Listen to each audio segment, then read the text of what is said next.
shoes are coming off. Hello, and welcome to this week's episode of Pitting Against a Live Pleasure Play College Show. I'm William Table Legs, and I'm joined by my constant co-host, Kevin Smurph. Kevin, what's up? What's up? Pit Against is a live call-in show. If you'd like to be live on air talking to us about your take, join the Pit Against Discord by clicking on the link that's in the description. Then join the waiting room channel, put your hot take in the topics text channel, and we'll, if we like your take, we'll pull you on for a mic check and then put you on air. That might be the cleanest I have ever said that. That was clean, real good. So this week, barring a really good call from a really good caller, there's one thing in specific I wanted to talk about, which is what everyone's been talking about, which is what's been going on this last week. We've been getting spoilers. Feels like Magic the Gathering. We're getting spoilers every single day. Ooh. It's sad. So, but we've been getting one card a day of the expansion slots, and we're a little more than halfway through the expansion slot spoilers. We've got 5 of probably 6? Somewhere in the 12, 13 range. 6? I know one of them doesn't really feel like it counts. Oh, right. Light There's Warrior, one more. But yeah. Nah, yeah, you're right. There's 6. 6 of 10? Let me check. I think it's 10. Let's see. We're missing. No, it is 15. 6 of 15? At least. Oh. Are we getting all 15 right now? I don't think so. Oh, okay. They don't usually give us the entire expansion slot in spoiler season. Yeah. So it's not surprising if we don't get all of them. Okay, fair enough. All right. 6 out of X. 15. It's like we know it's 15. Sure. Or we're pretty sure it's 15. It's at least 14. Because I guess I mean of 6 of X, where X is however many we're getting in this run. Sure, in the spoiler. Yeah. Part of it. Yeah. The spoiler run. We know the brute one is code 246. Okay. And then Cull is 259, the Vincent one. Okay. So we know there's at least that many in the expansion slot. Yeah. How many? Wait, what's average? What's normal for expansion slot sizes? In the 12 to 13 range, I think. So this is already more than normal? Let's see. Rosetta was 239 to 253, which is 15. MST was 225 to 237, which is 13. If we get more than 15, like as the amount increased, does that, in a very small margin kind of way, increase the value of them as they are rarer because there are more slots that they're fighting Slightly, for? probably. Slightly. It depends. Okay. If they, because what you're actually asking is like, is it the same number of packs to pull a copy of it? That also matters. Yeah. That's the actual measure of that. Mm-hmm. And what they have to do is if they have more Majestics in the set, but they want to keep the same number of packs to get a copy of a Majestic, which seems to be what they do. Okay. They increase the likelihood of getting Majestics if there are more unique Majestics in the pack. Sounds like a very delicate mathy balance. It's something they have mathed out, and they've mathed it over the hundreds of thousands of boxes they're going to print. And yeah. They're insane. I don't think it will be too out there. Yeah. I don't think it's going to be like, well, all of these are $20 more because, we got 30 expansion slot cards this year or something. Not as a whole. Yeah. There's no way as a whole the entire expansion slot is going to be more. Maybe like a one card could be $5 more than we expected if something like that were to happen. Sure. So there usually is. So on these, there's a couple of questions I have, which the first one is like, sometimes with expansion slots, it actually hasn't felt this way in a while because I thought the expansion slots we got in Rosetta were pretty good. Sometimes they feel like side grades, right?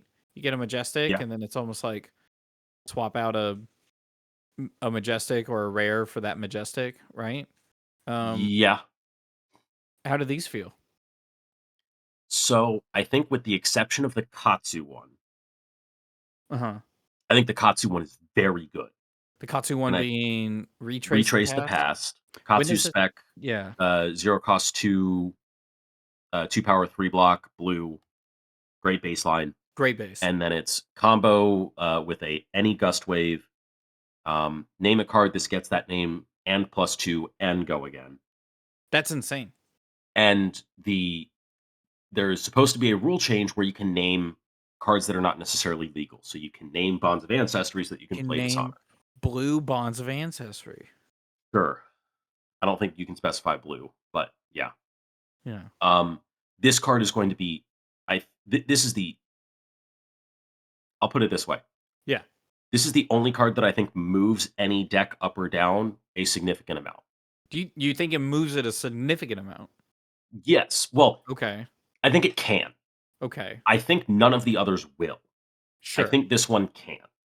And I don't know what the deck looks like that makes this work, and it's possible Enigma has to LL first just because she's really Just because obnoxious for Enigma. Katsu to Well, deal I with. mean, Uh, Katsu so has Kodachis, which is like yes, but he also not has to just hit with an attack action for him to use his ability to that's kind of actually true. make this good. Because the reason that this is really good in Katsu is if you hit with a thing, you go search any card that combos with this, and you suddenly just have a toolbox of combo cards. Hmm.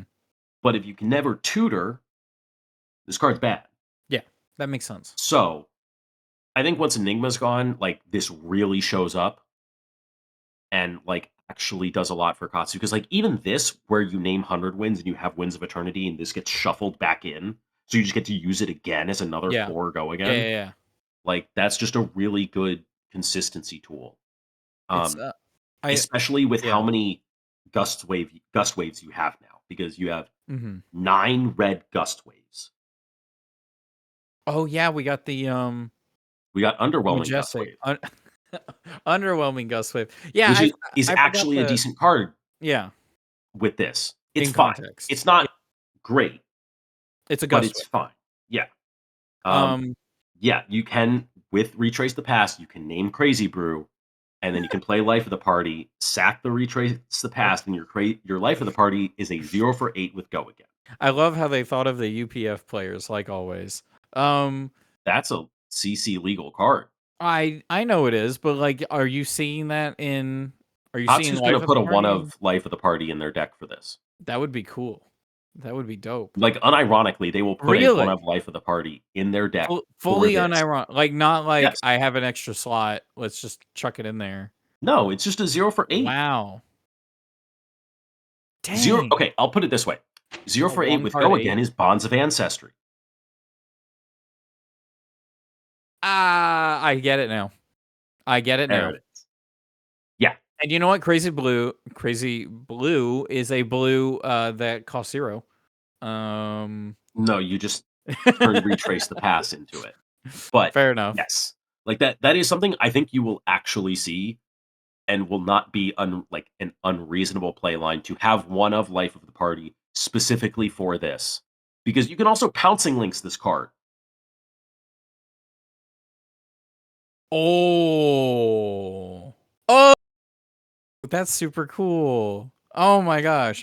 I'm glad there's people out there that care enough about Katsu to think about these things. Yeah, no, 'Cause I this don't. card is very cool, and Yeah, if there is any card that is going to actually move a hero, it's this one, that's really cool, and I actually. don't think any other card we've seen spoiled yet as of Yet. December 12th Thursday. at 8 PM. We have not seen another card that I think actually moves any hero. Sure. Uh, Like, none of these cards actually change a hero spot in the meta, in my opinion. okay. Yeah, let's talk about that. So the other cards that were spoiled were Enchanted Quiver. Mhm. It's essentially I'm gonna go briefly over these. It's a quiver with essentially Spell Void 1 or 2, depending on You uh have a face-up arrow, yeah. yeah. You have the Verdance specialization that's like reverse Verdance ability. If you deal arcane, Yeah. gain a life. Yep. Which is Which kind of neat because it's like you deal arcane, you gain a life, and then you deal arcane. yeah, and then Verdance will trigger if Yeah. she's at the decompose, threshold. Yep. The next one we got was Cull, Shadow Rune Blade. Action. It's one of those blood debt actions that Vincent seems to have, where it's like it's just a non-attack action, but you can play from your banish zone. You can play it at instant speed under certain conditions, and so it joins Funeral Moon and Requiem for the Damned in its effect, but its effect is each hero banishes a card from their hand, which pretty strong. Should be a powerful effect. Yeah. And then we have Warcry of Bologna. Yes, which I think this one's cool. This one is cool. Yeah. 0 cost yellow, 3 block attack reaction for Bolton that says, Light Warrior.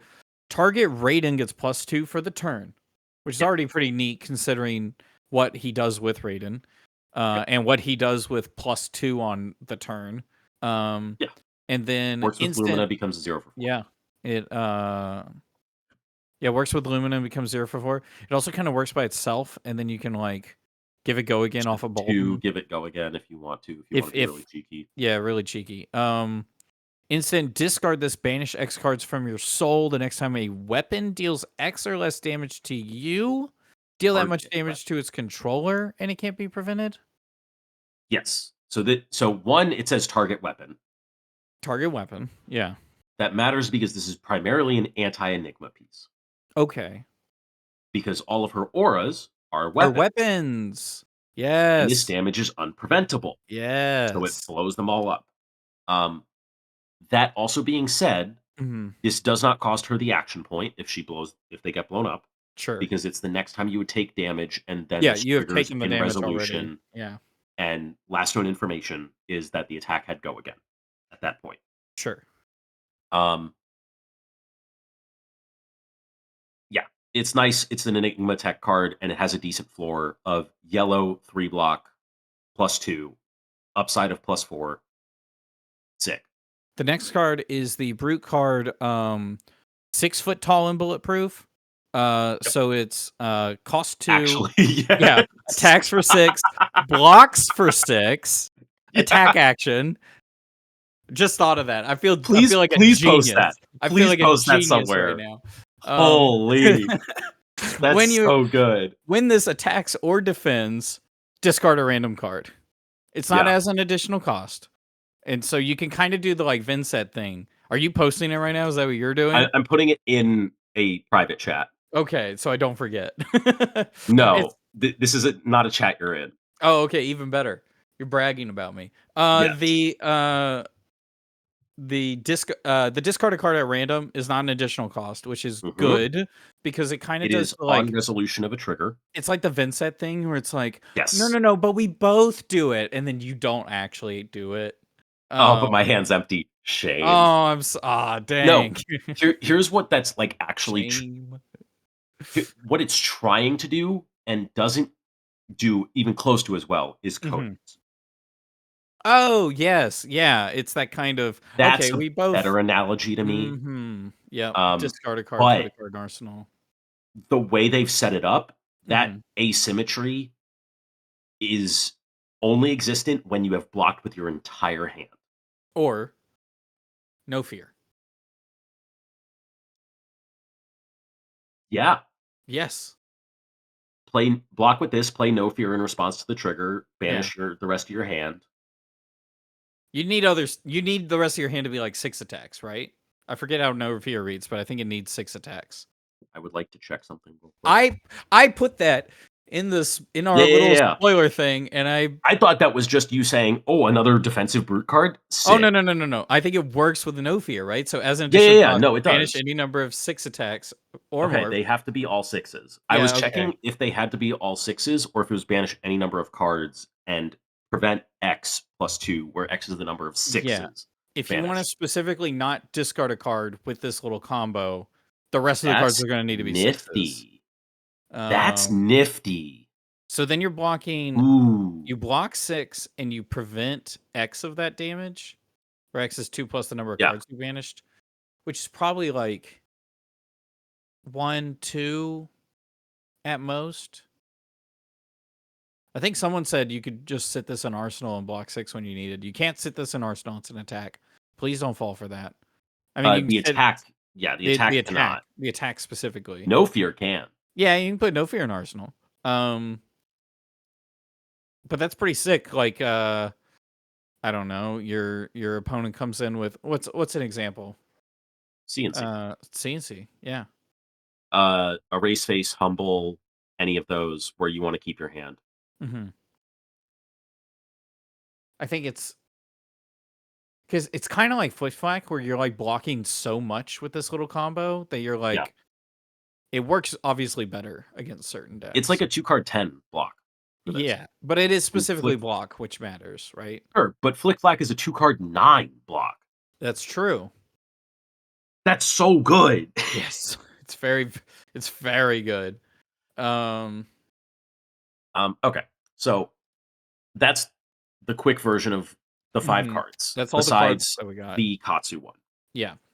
So there's 6 cards total. I'm not going to count the Katsu one because I think that's actually a very real card and very interesting. But you have a different opinion on these other 5. I think the other 5 will not move any hero substantially up and down the tier list. Okay. None of these actually give them enough points overall, or even in any particular matchup, I think. Well, okay, that was actually going to be my the decks. Yeah, is like I can kind of get that with Quiver because that's for like very specific enchanted quivers for very specific matchups. It's almost like it's not a silver bullet necessarily in like the most aggressive term, but it is like for a specific kind of matchup. Yeah, and it'll help in that one, but that's not going to move you up in the fixing one matchup a little bit is not going to move you up the standings. I don't think it even like does that much into Kano, especially for the current Wizards. Okay. Or the current Wizards and the current Rangers. This doesn't move stuff a ton. Okay. You're not likely to have Azalea is not likely to have an arrow face up in her arsenal when Kano combos. Because he's comboing when you're attacking? When she shoots the arrow. Yeah. Oh no, you've played 3 pumps. Yeah, you can do your next thing. Well, okay, so the other wizard is Acilio? You're not likely to have an arrow face up on their turn. True. And then the same thing if he's going to kill you on your turn. Oh, it's if there is a face up arrow. Yes. Okay, I assumed that it was flip an arrow face up. No. Oh. That'd be different. That's way different. That's way different. Okay. That is substantially different. That's very different. I think the play patterns here don't support this consistently being a Spell Void 2. Okay. I think Spell Void 1 is still fine. If Kano comes back into the meta, this will get played. I will say the Azalea build that was on New Horizons in Portland is much more likely to use this than is this them indirectly Crosswrap? trying to just push more? I don't more know. Of that propaganda. This feels like a Lexi card. It could be. What if it is? This is a Lexi card to me. Do you play this in LL? Probably. Because Kano's pretty good in LL. Maybe it's an LL card. Maybe that's what they're thinking. It's possible. Like that's good in LL. They printed an expansion card. Just humor the thought. They go out of their way to print an expansion card for Lexi against Kano and LL. One matchup in LL. Yes and no. But I mean, like they printed a card for Briar and Rosetta. They did also do that. Yeah. Which it was just a generically very good card. Yeah, that was a good card. So the other ones that doesn't move anything. I haven't heard. Okay, actually, I have heard a thing or two about the Brute card, which is mostly more Brute dooming, but that's just like par for the course. Yeah, like, I think they just want Art of War on a card at this point. Like, pretty much. I have not seen a ton of Brutes super excited to run this. They're gonna run it because it's a yellow 6 power that also is just kind of like fine usually. Yeah. Like I know Dex is talking about it because it's like just kind of flexible in Rhinar, where it's like the 6 block is not conditional on discarding a 6, which is honestly kind of big. Yes. It's very flexible for him. They totally, if they were evil, They could have hosed that. Brute, they could have just made it if it could have been a block 2 0 or something. No, like it would have been a 2. 2/3/3. And it would have been if a 6 is discarded. This counts as discarding a 6 if it's discarded. And if a 6 is discarded to the attack or defend trigger, then it gets the +3 on each. Okay, yeah, They could have made some of those some part of that conditional on discarding a 6. Yeah, and they did it, which is really nice. But like Rhinar, you can be flexible with it where it's like it's a bad pack hunt where it discards a 6 and you attack for 6, or you can just 2 for 6 with it. But like it's a yellow 6. It's fine. Yeah, I feel like I wouldn't be surprised to see it in Rhinar decks. I Mhm. might be a little surprised to see it in KO decks. But it might be fine there. It's a yellow 6. Yeah, I could kind of see it. I think like when it comes to brutes, I feel like what LSS have kind of been doing is like the opposite of either the book banning or the opposite of Spectra, where they're just like the thought process is brute is chaotic by nature. That's like the randomness is a part of the class. But if there's too much randomness in the class, it doesn't feel like Flesh and Blood. It feels like I just lose every game. It feels like you can never take it to a tournament because of how much is out of the puzzle. Yeah, and whoa, sorry. And so that's it feels like almost the opposite, where like for the others it feels like they're just so broken it doesn't feel like Flesh and Blood anymore. And this one it feels like it's such a broken toy that it doesn't work anymore. But the other 3 cards on this list, I've heard hype for, right? So the Verdance card makes Verdance S tier now, right? No. Oh my god, no. For the love of okay. Unless it is so powerful that you can justify running 3 Call to the Grave to put it in your discard. Yeah. To then Plume of Evergrowth it. That's a lot. It has to be good enough to justify that. Here's the thing that kills it for me. It is a legendary specialization. She gets 1 of them. This is like Frost Hex, but it's legendary. Yeah. Frost Hex would be terrible if you only had 1 of them. Like it. The reason you run it the doesn't, card, but it's like it's not. Yes, winning like, you it's, games it's itself. hilarious because you don't play Verdance without this card, basically. Yeah. But because it's a 1-of, you can't build a deck around it and rely on it. Mm-hmm. And if you don't build a deck around it, you don't get enough value out of it. Or you don't get a ton of value out of it. You're going to get enough. You're going to get 4 or 5 value out of it. We're going to get a Verdance in 10 years that's going to have Dash IE's effect, where it says at the start of the game, take an aura that costs 0 or less from your deck and put it on the field. It's just going to be start with a Ring of Roses in play. Like Fi says, start with Phoenix Flame in the Graveyard. Phoenix Flame in Graveyard. We'll get that in like 7 years, and that'll be fun. Here's what one of my friends said to me, and I think I sent this to you. One of your friends. She said that Ring of Roses reads like it was originally part of Verdance's text. You did tell me that. Yes. And that feels very fucking real. Yeah. And like the deck looks dramatically different from all of the builds we currently have of Verdance.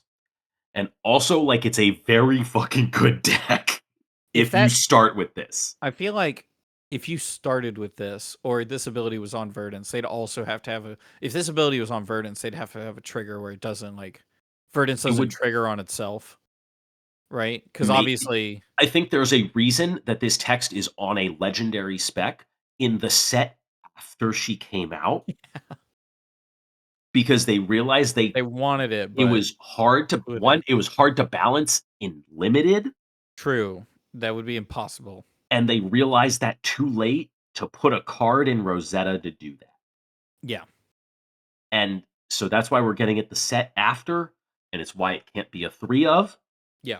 It's why it's not on Verdant's text when it would make a lot of sense for it to be part of Verdant's text. If you get a turn 0, turn 1, cool. the game's insane. You're gonna if you get it on turn 0 or turn 1, and you don't die because you go down 10 points of value from people hitting you to play this out, by the way. Yeah. Because this is an action without go again. I mean, like, and okay, you so get the stuff to get Rainbow value out of it. Perfect world, you get this out Yeah. turn 0, and then, pass the turn. You get this out turn 0 with, like, 3 other ways to get earth cards in your grave so that you can immediately start decomposing. Yeah. Because that's also the other issue is, like, to get full value out of this, you have to get Verdants online. Yes. Yeah, because it triggers off of it. There are 3 cards in the deck that deal arcane. Oh my gosh, yes. There's just not much arcane in the deck. It's actually even worse than I thought. No, it's like, 3 copies of Pulsing Aether, I mean. There's literally 3 cards total in the deck.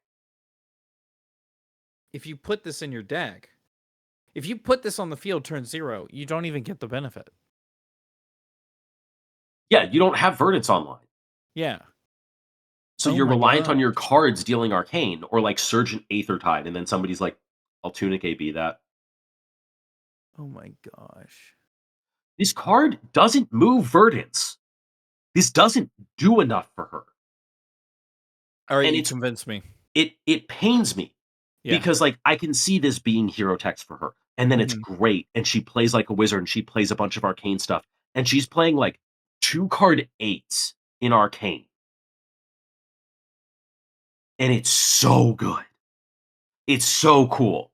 And they couldn't balance it for limited. So this is what they had to do. And they can't put 3 of these. Because if they put 3 of these, if you get 3 out at once, the game goes insane. Gross. It's so gross. So they have to make this a legendary spec.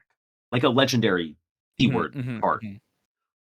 Which means it's not consistent enough and you can't rely on it. You can't build around it. But then if you don't build around it, it doesn't do enough. And then it feels like a kind of like a bomb card. But it feels like it should be insane. But when I go through the play patterns in my head, yeah, it's just not good enough. It just doesn't.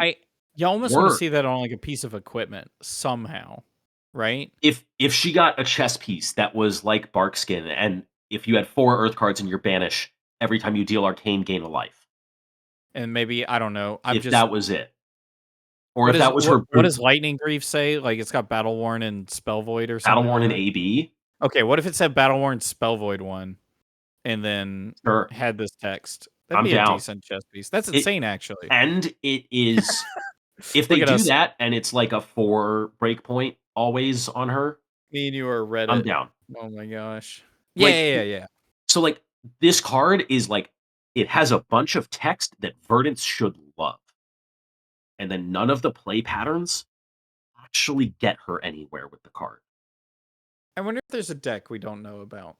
I mean, I think there was. And I think in testing, in development. Yeah. And I think they had to take it away from us. Because 2-card 8 in arcane is so absolutely nuts. Yeah. No, it's great. I don't know.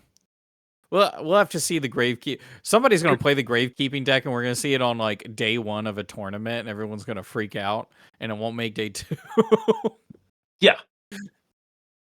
But like, here's the other issue that I have with this card is like if somebody knows you're on an arcane deck, an arcane Verdants deck, and so they bring in AB3 because it's like I can't let you just Waning Moon me for free. I need to make you play 1 for 4s, all that stuff. You play a 1 for 4, and you have Waning Moon in this deck because it curves with the 1 for 4 is great, and they have AB3, so they prevent 3, and they take 1. And this triggers Ring of Roses. They pitch another blue to AB1. Are you going to Waning Moon them when they have 2 float?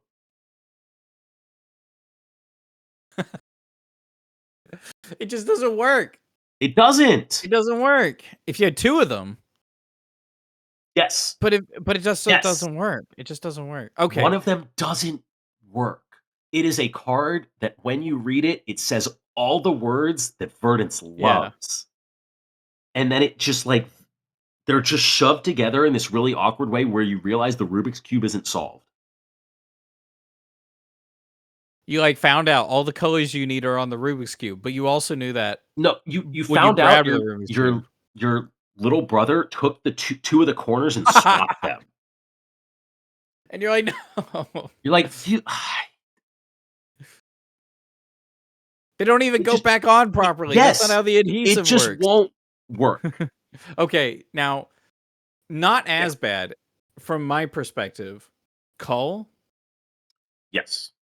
This is the Runeblade, the Shadow Runeblade non-attack action that you can play at instant speed if someone's lost life, and it banishes a card from each player's hand. It's got blood debt. Yep. You can play it from your banish zone. Yep. Seems good. 3 block. It is a very good card. Yeah.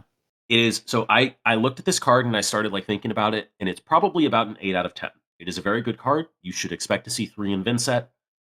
It does not move Vinset, in my opinion. Is that a Vinset problem or the card problem?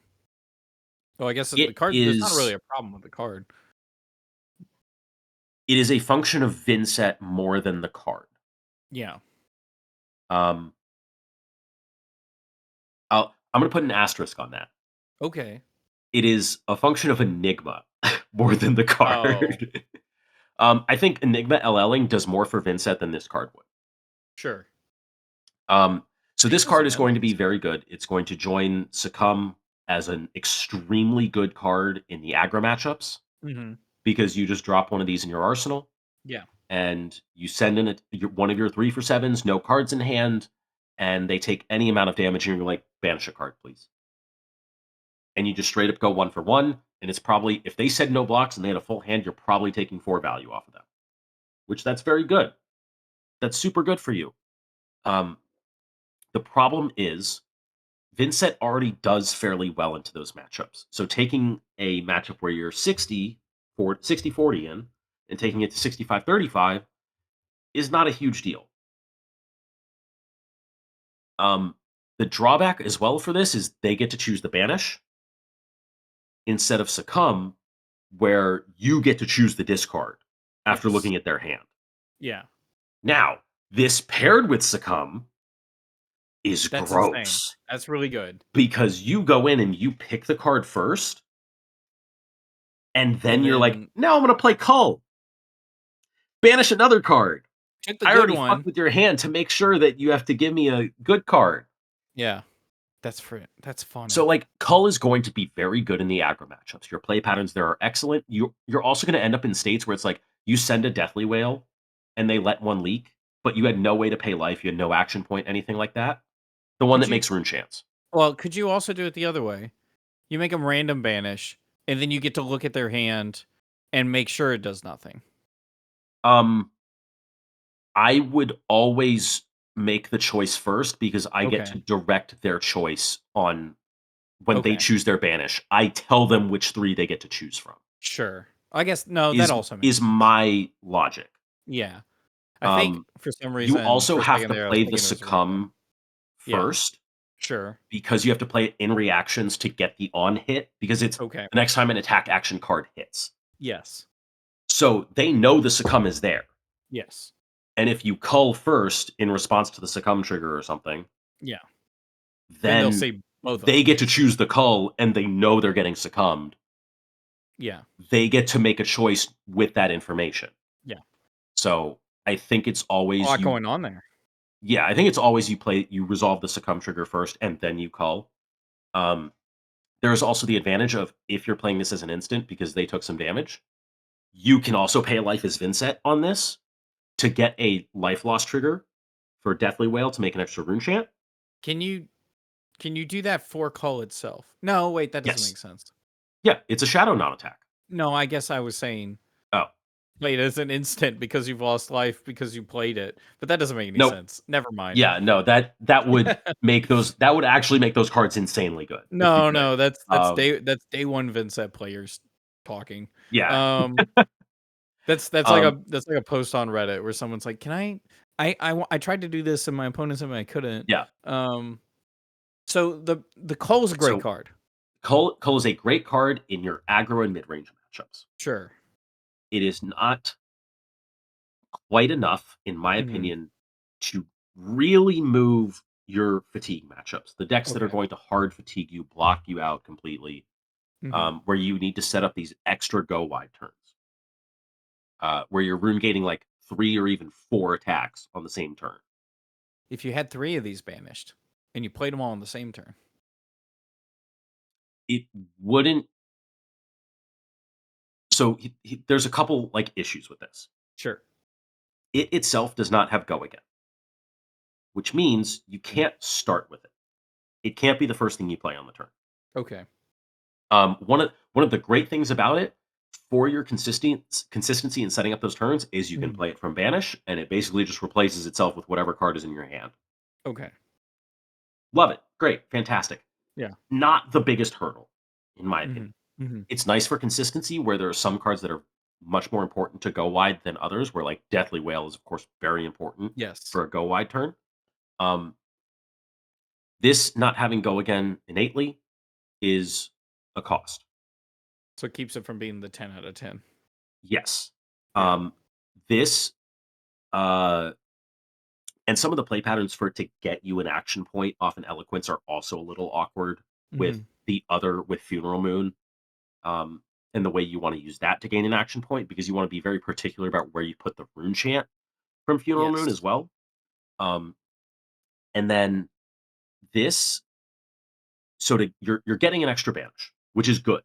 We Yeah. This is something that like Vincent players have looked for a long time to getting extra banishes for go wides because you only get one a turn usually, and you need more than that to really like get going. This costs you an entire card to do it, which means you're not blocking with this card, which is 3 health, and you're not Yeah. blocking with the other card, which is 3 health. Yes. So it probably costs you somewhere around 6 to get an extra banish, which is a cost. It is a cost. It's something you have to think of, especially in Yes. a deck that's so self-sacrificial like Shadow Heroes. The trade-off being that you can potentially combo a turn earlier, Mhm. which is definitely not irrelevant. That's something that like we looked for That could win forever. Like, games. Yeah, yeah, yeah. yes, like we were looking at like Ebonfold for an To extra get banish. something banished, Which Ebonfold is actually I still think is kind of sick. If you card's get to good. Tunic Ebonfold, it's just a free banish. And because the card replaces itself, because Ebonfold draws you a Yeah. card. Infold's good. Like it's still interesting and Mhm. it's always hard for me to count out. Um, so like it being your extra banish is a little bit difficult to line up. It being an action point gain off an eloquence is hard to line up. Um, it being just rip a card from your opponent's hand at the beginning of the turn on your combo turn to just force 3 damage through is a little tricky to line up without giving up the other pieces, some other piece in your combo. Um, Yep. its best role is like you get to turn it into one of your like is it increasing your consistency because you banish it for a turn and then you get to play it on a later turn and banish a card you actually want when you have two. Um, that's something that like I definitely looked for in Vincent. Mhm. I think everything that it gives is not enough to overcome some of these costs where it's like if you're down 6 health, that's about a turn cycle of damage leak for this Yeah. deck, which means you have to go a turn earlier, which means it's about break even, which is not quite enough. That's I like the way you've presented all of this, especially where you brought up like the cost versus what it does Mhm. and how that represents what you need to do with it versus what you do without it. And these are like It's interesting because I haven't heard it necessarily talked about this way, and I don't think I've actually heard people talk about the game or individual cards in the game like that very often. And I mean, this is kind of the product of, it's like kind of a combo deck, right? Because of the fact that you have these go off turns. And in that sense, we have had very little combo turns in combo decks in Flesh and Blood. This kind of stuff isn't talked about that way all that often. But I don't know. That was actually, without flattering you too much, that was actually really insightful. Like, that was actually really cool. This is what I'd been working on for Vincent since January. Yeah. Is the combo variant of it. And this is very close to a card that I would, if I designed a dream card for Vincent for that variant, this is close. You'd put Go Again on this. No. Oh. That would make it bust. That Yeah. would straight up make it like busted. It's insane. Like, it's nuts. I want this to be, if I were to make this my literal dream card, and I think this would be too strong probably, is if any hero who banishes a card this way gets a rune chant. That might be a little busted. That would be busted. But it is a true, it is literally a Vincent trigger on a card. And you're spending an entire card for a Vincent trigger then. But you're also only making one. Because like my biggest issue looking at this card is everyone's like, oh my gosh, I get an extra banish, I get crazy turns. I'm like, this is just Rattlebones. It is just kind of Rattlebones.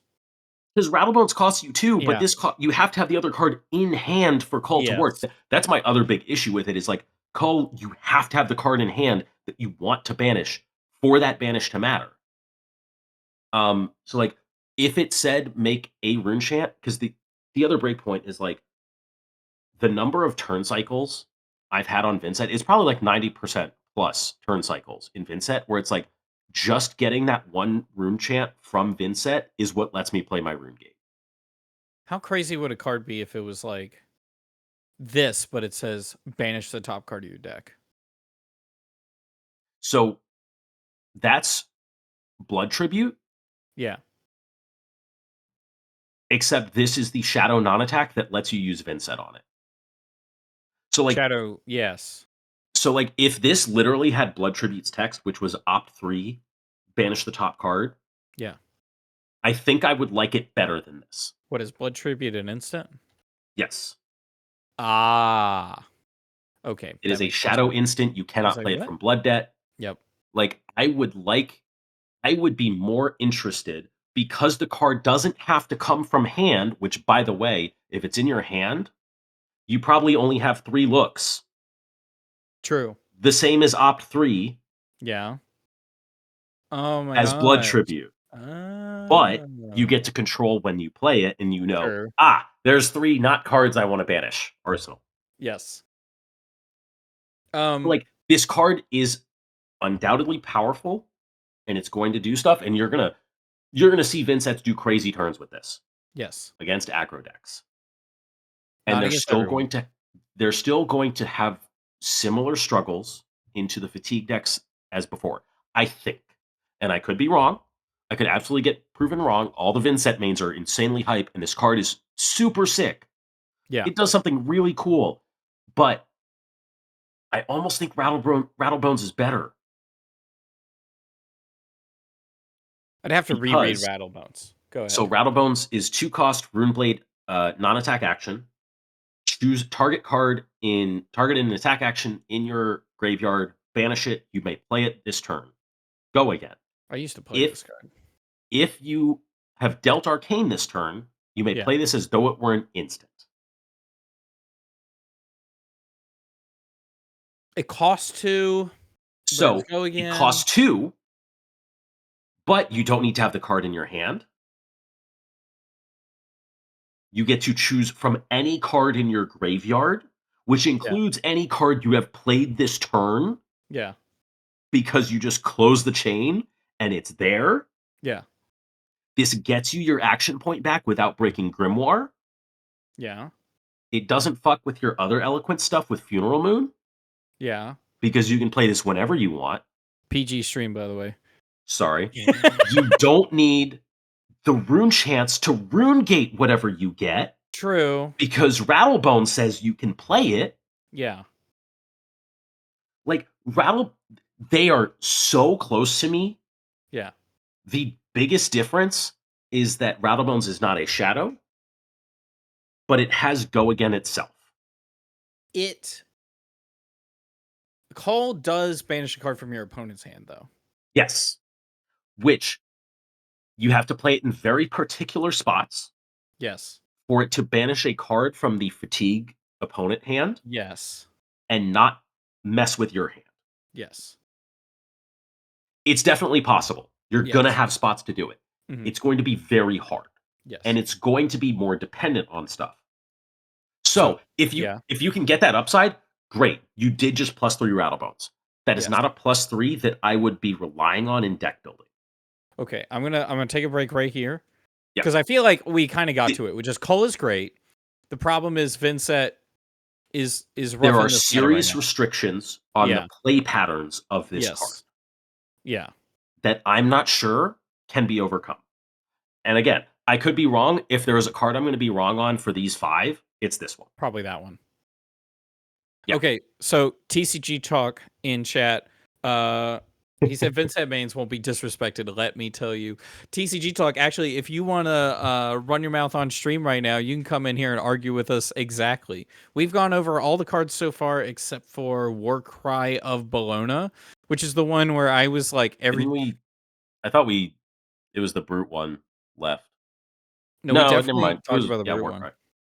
one. I would never use it offensively. Use on their turn than yours. Oh. On their turn than yours. Okay. I understand. So it's when either hero takes damage. Wait, okay, so it's an instant speed. Whenever a hero has lost health. Instant speed, I take your arsenal. Maybe even I get this extra card in my Banish Zone. Yeah, that I can potentially find a way to use. That's good. That's really good. That is a real consideration. Yeah. I think that is again more for your aggro matchups than your fatigue matchups. Which is the matchup we're trying to, or Vincent should be trying to solve. Yes, fatigue is her primary issue. She solves fatigue. She's actually an S tier hero. I'm not kidding. Her aggro matchups are very good. Like they are all even or better.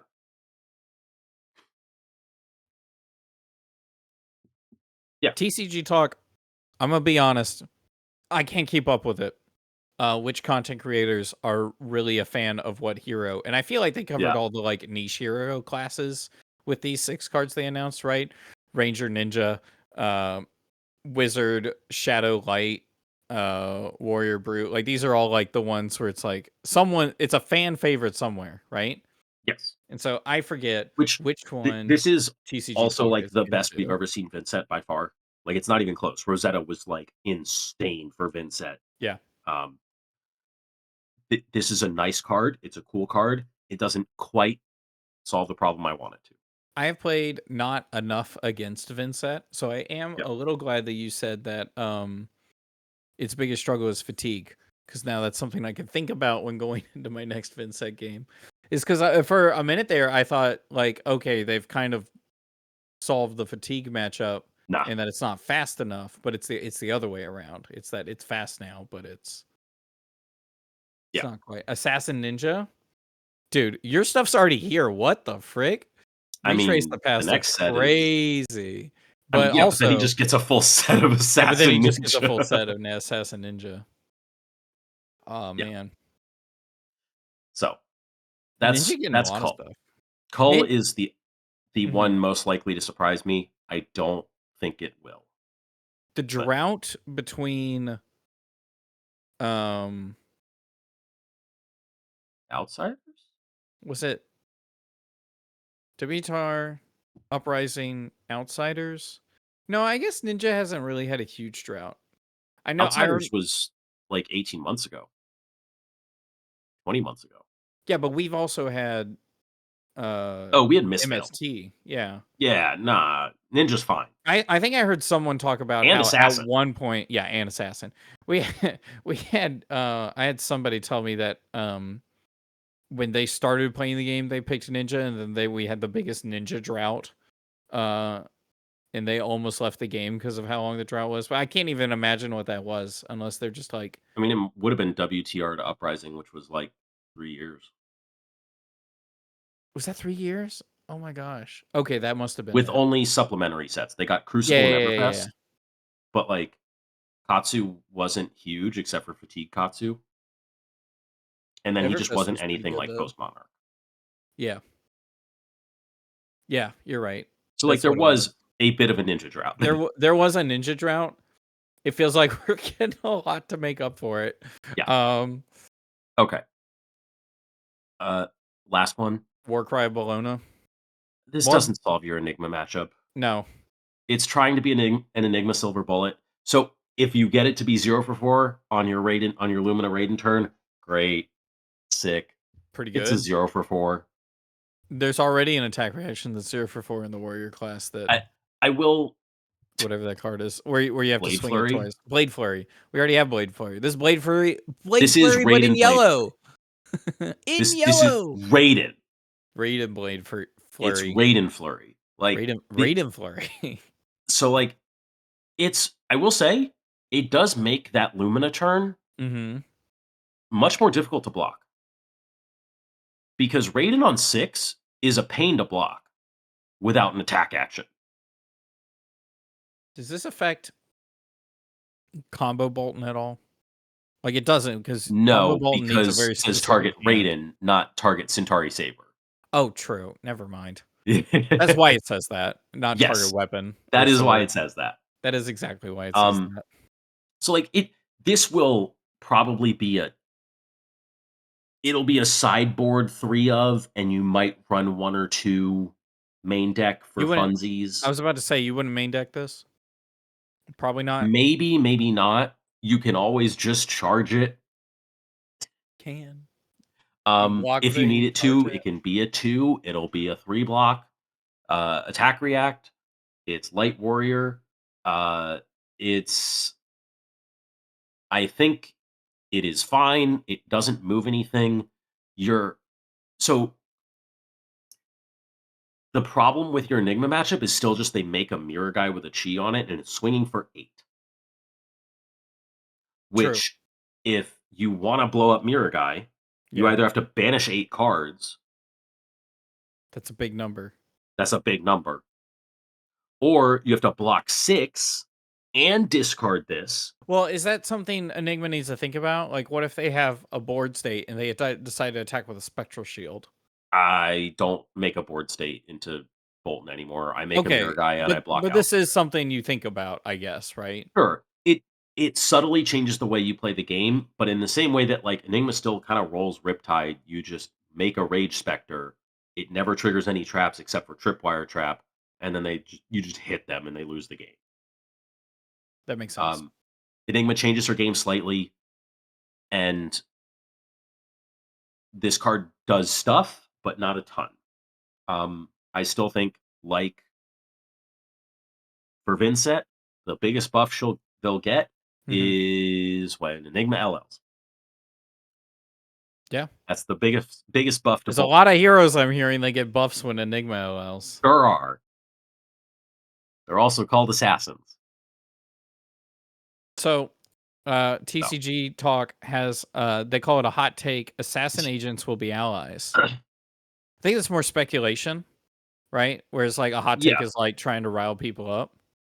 However, an opinion contradictory to the public standard or whatever. However, I mean to read this, assassin agents will be allies and play like pseudo illusionist, except for I would assume maybe it's like, what if it literally had text on it that said like you can only have 1 on the field at a time? Like there's just less of them. You're not actually playing the illusionist game. It just feels like you have a lot of Plasma Fets or something. I don't know. Yeah. I could definitely see that because we're getting marvels of them. That sounds awesome. Marvels, which is like a Oh, All the loose allies we've indicator. gotten since Uprising have Marvels, Since Uprising. including Uprising. Rip Monarch. There were no allies, or there were 2 allies in Monarch. Yeah, there They were. have cold foils of. They don't have Marvels Oh, of. true. We do have Cold 47. They do have a Marvel Nazareth from Dusk to I'm Dawn. Are we finding But out what they do on the 17th, or are we just finding out what I have no Shadow is idea. Chaos is on the 17th? I don't know. We'll see. I'm so excited. I've cleared my plans for that day. Actually, I don't know what day it is. I haven't cleared any plans. I would It's a not be surprised. Tuesday? Yeah, it is a Tuesday. I would Hmm. not be surprised if they were allies, especially since, like, if Arachne is supposed to be this 8-figure, like, not cult, but like entity or organization, like sub-organization I think the within. idea is it's just like Arachne is like infinite. It's like It's the group. it's everybody. Well, I think it's supposed to be 8. Oh, is it just supposed to be these 8? Okay. I don't know the Well, lore. we have 2 Blitz decks True.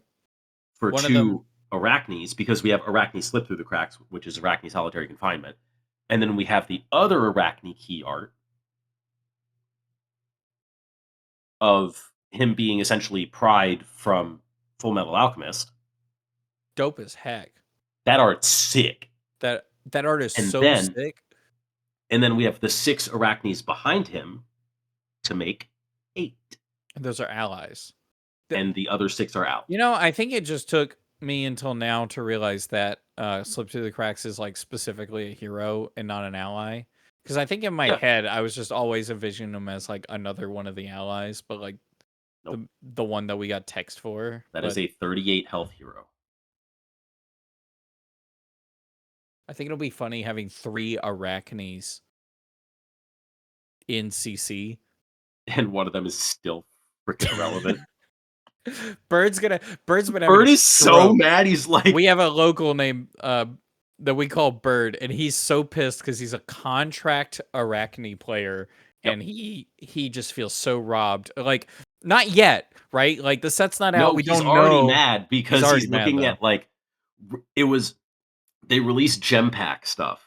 Yes, and it was like reprints related to Hunted that have to do with stealth. He was so mad. And he just posted the gif of Ron Swanson throwing his computer in the dumpster.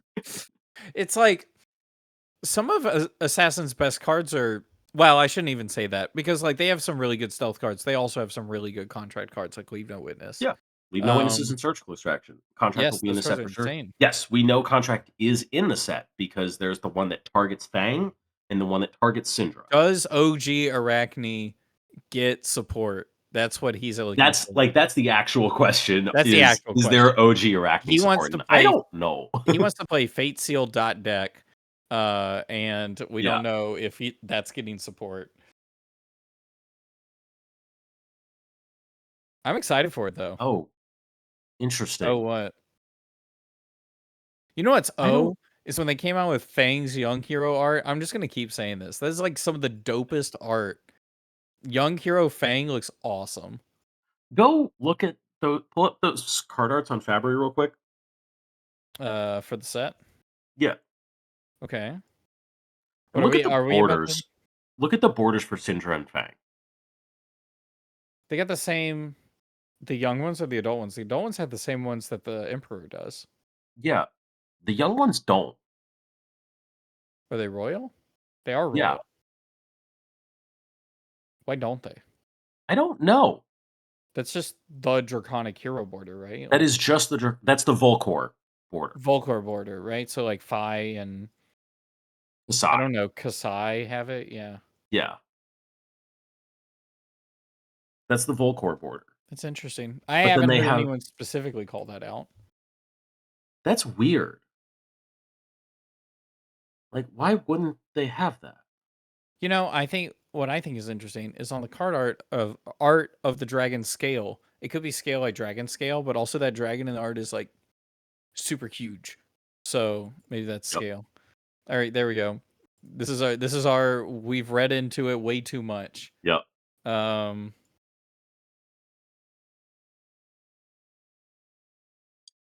Okay.